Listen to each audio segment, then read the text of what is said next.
Барлығына сәлем. Бүгінгі біздің тақырыбымыз векторлық шамалар және оларды қолдану. Векторлық шама ұғымы бізге 7-ші сыныптан бері таныс. Оларға нелерді жатқызамыз? Орналастыру, көш, жылдамдық секілді шамалар және тағы басқалары. Оларды біз векторлық ұғымға жатқызамыз, өйткені олардың сандық мәнінде бағыты да бар. Механикада векторлық шамалар өте көп кездеседі. 10-ші сыныпта біз сіздермен электр және магнит өрістерінің осы векторлық шамалар арқылы сипатталатынына тоқталамыз және үйренеміз. Енді тек сандық мәнмен ғана өлшенетін шамаларға нелерді жатқызамыз? Масса, тығыздық, көлем, уақыт, меншікті жылу сыйымдылығы және тағы басқа өлшемдер. Бұлардың тек сандық мәні ғана болады, белгілі бір бағыты жоқ. Сол үшін бұл шамаларды скаляр шамалар деп атаймыз. Физикада скаляр шамалар өте көп кездеседі векторлық шамаларға қарағанда. Және де бірақ векторлық шамалар скаляр шамаларға қарағанда мағыналы болып келеді деп есептелінеді. Енді қазір векторлар орындалатын кейбір операцияларды қарастырайық.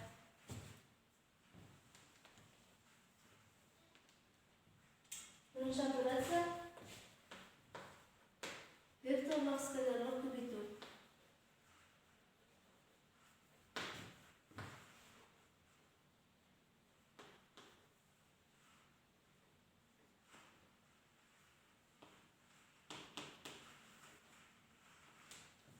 Біз мұнда кез келген векторды алып қарастыра аламыз. Сол үшін біз жай А әрпімен белгілейік. А векторы басында стрелканы ол міндетті түрде қою керек. Ол оның бағытын білдіреді және векторлық шама екенін белгілейді. Соң оның сандық мәнінде өзіндік белгілену бар. Оны деп белгілейміз. Бірақ бұл физикада өте ауыр болғандықтан, оны почти қолданбайды деуге де болады. Сол үшін оны деп осылай белгілейді. Бұл үш сызық нені білдіреді? Ол осы А мәнін білдіреді және де оны вектордың модулі дейді.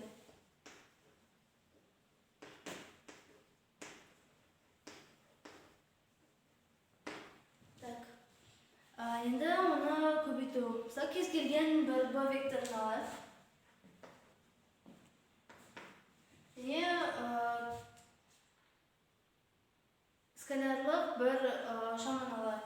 Мысалы оны К деп белгілейік. К мұнда скаляр. Және оған А векторын көбейтейік.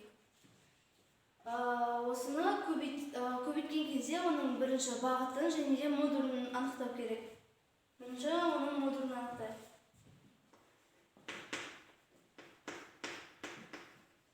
Оның модулін анықтау осылай жазылады. Өйткені векторлық мән теріс болмайды, ал скаляр шама теріс мән болуы мүмкін. Сол үшін оған модуль қоямыз. Одан соң, енді оның бағытына тоқтала кетейік. Оның бағыты скаляр шамаға байланысты болады. Егер К нөлден үлкен болған жағдайда, Б және А векторы бағыттас болады. Бұл белгі екеуі бір бағытта екенін көрсетеді. Егер К нөлден кіші болған жағдайда, Б векторы мен А векторы қарама-қарсы бағытталады. Және бізде К нөлге тең болған жағдайда. Бұл кезде Б векторы нөлдік вектормен тең болады. Нөлдік вектор деген не? Ол нөлге тең вектордың модулі векторларды қосу.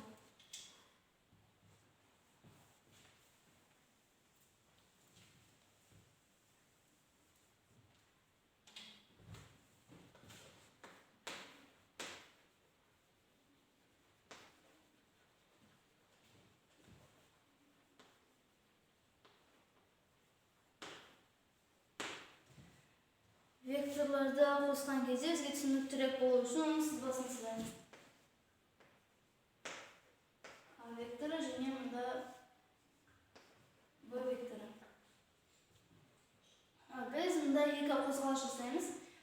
қозғалыс жасамайық, бізде бұлай бір қозғалыс жасауға болады. Бұны с векторы дейік. Сол үшін бір қозғалыс жасауға болғандықтан біз с векторы тең а және б векторларының қосындысына тең етіп аламыз. Бұл векторларды қосу ережесі түсініктірек болу үшін басқа мысалдарды қарастырайық.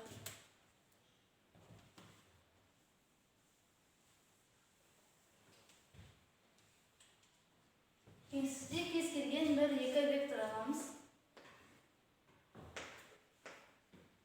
А векторы және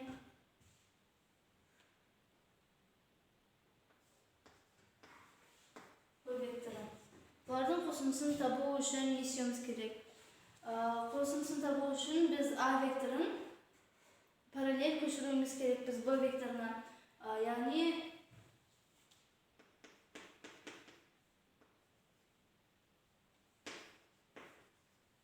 олардың ұшын түйістіреміз. Сосын жаңа бірінші мысалда қарастырғандай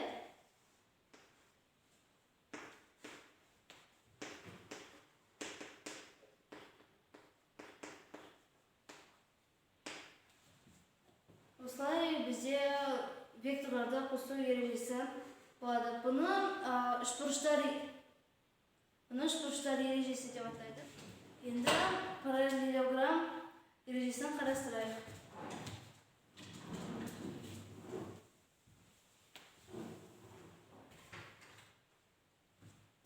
Кеңістікте жаңағыдай екі вектор аламыз.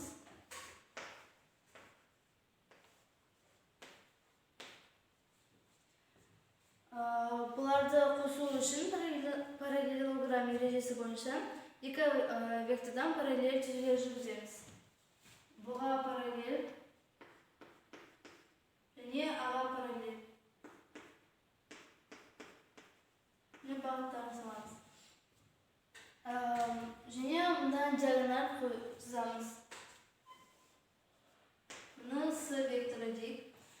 Солай жаңа қарастырған қосу ережесі, үшбұрыштардың ережесі бойынша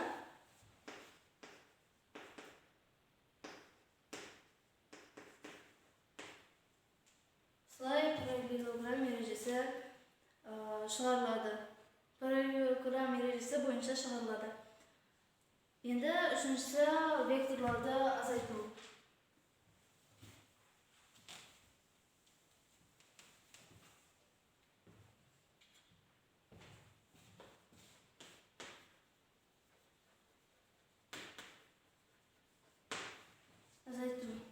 Біз бағана қосу ережесінде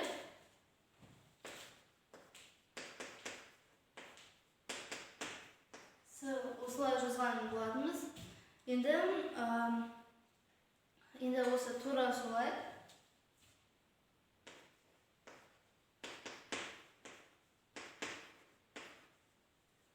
Солай жазуға болады. Бұл векторларды азайту ережесі болып табылады. Сонымен сабақ аяқталды. Сау болыңыз.